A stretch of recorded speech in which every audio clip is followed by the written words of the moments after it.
खिलान दे देंगे ये तुम वीडियो बना रहे आगे से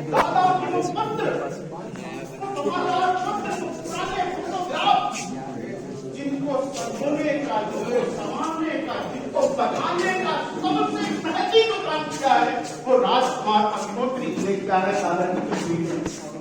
आज अगर उन्होंने नहीं किया होता तो शायद हम आज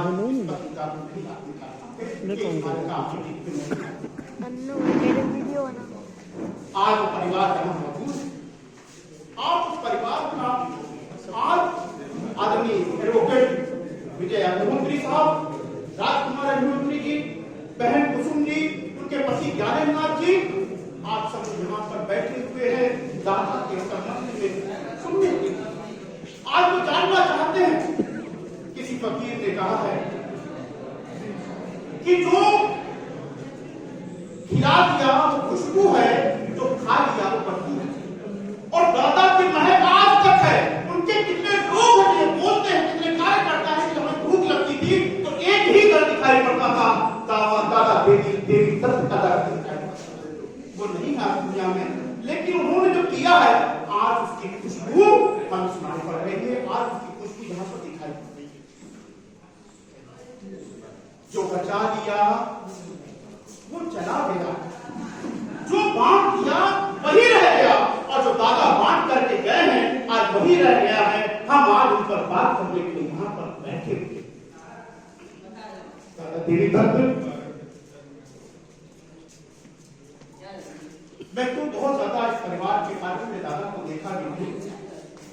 मैं तो पुस्तकों की लागत में राजकुमार अग्निहोत्री जी के बात पहुंच गया। मुझे प्रताप भैया ने बताया कि राजकुमार जी के घर में दादाजी की बहुत सारी पुस्तकें हैं, और उन पुस्तकों को पढ़ने की चाह में मैं उस दरवाजे तक पहुंच गया। लेकिन जब मैंने वहां पर गया और मैंने देखा कि दादा पेंशन लाते थे, राजकुमार जी ने मुझे बताया कि वो पेंशन लाते थे तो पेंशन अपने घर नहीं लेके जाते थे, करंट बुक स्टॉल जाते थे और वहां से पुस्तकें लेकर के आते थे। उसका प्रेम था, वो अगली पीढ़ी को कुछ देना चाहते थे, वो विचारों के और गहराई में कहीं ना कहीं जाना चाहते थे। ऐसा आदर्श जीवन दादाजी का था और मैं पढ़ते पढ़ते उनका शहीद हो गया।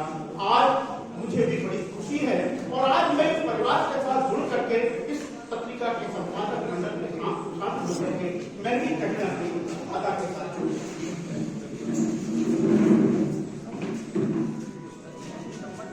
आज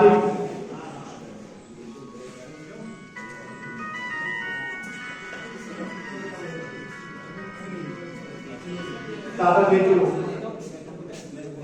पुण्य की खेती की, आज उस खेती लहलहा रही है।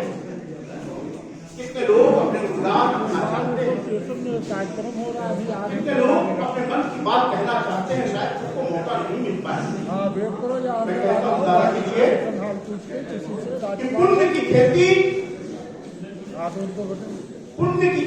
नीक अति दिल्ले कोई करत, पुण्य की खेती नीक अति बिरले कोई करत, बीज बढ़े फूले फले दहाई दाम बढ़े।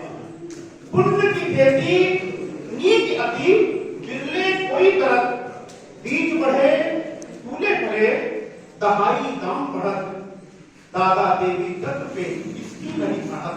तो तुझे आरती दे, दादा देवी दत्त पे इसकी नहीं बढ़त। अतः पुष्प नम आंखों से उन पे आज चढ़त, आज उन पे मैं दादा के प्रति अपनी श्रद्धांजलि अर्पित करता हूँ। और पत्रिका के लिए, मालिका के लिए, जैसा एडवोकेट विजय अग्निहोत्री जी ने कहा कि आज इस मालिका के माध्यम से मेरे पिता और 100 साल जीवित हो गए हैं। हम सबने मिलकर के प्रयास किया है, आप उनको और अधिक जानेंगे, वो विचार और अधिक निकल जाएंगे। आज इस मालिका का यही उद्देश्य है। मैं अंत में, लोग कहते हैं, हम किसी भी विचार पर चलते हैं, हम बात कहते हैं, लेकिन हम बहुत कम लोग कर पाते हैं। दादा का जीवन ऐसा जीवन है। एक छोटी सी कथा मैं आपको सुनाऊंगा। चीन में भारत के बौद्ध धर्म के बौद्ध भिक्षु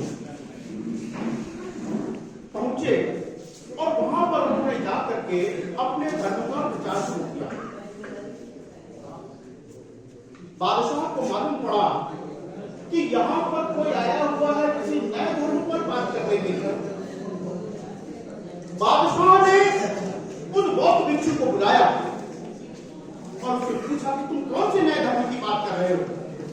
उस बौद्ध भिक्षु ने कहा, सबको वापस अकरणन कुशलम संपदा, सबको वापस अकरणन कुशलम संपदा, सच्चित परियोजनन एवं बुद्धां शासन। किसी भी तरह के पापों को ना करना, सबको वापस करना, कुशलम संपदा, उप संपदा को कमाना, पुण्य कमाना और अपने मन को साफ रखना, यही बुद्ध का भाषण है, यही बुद्ध का शासन।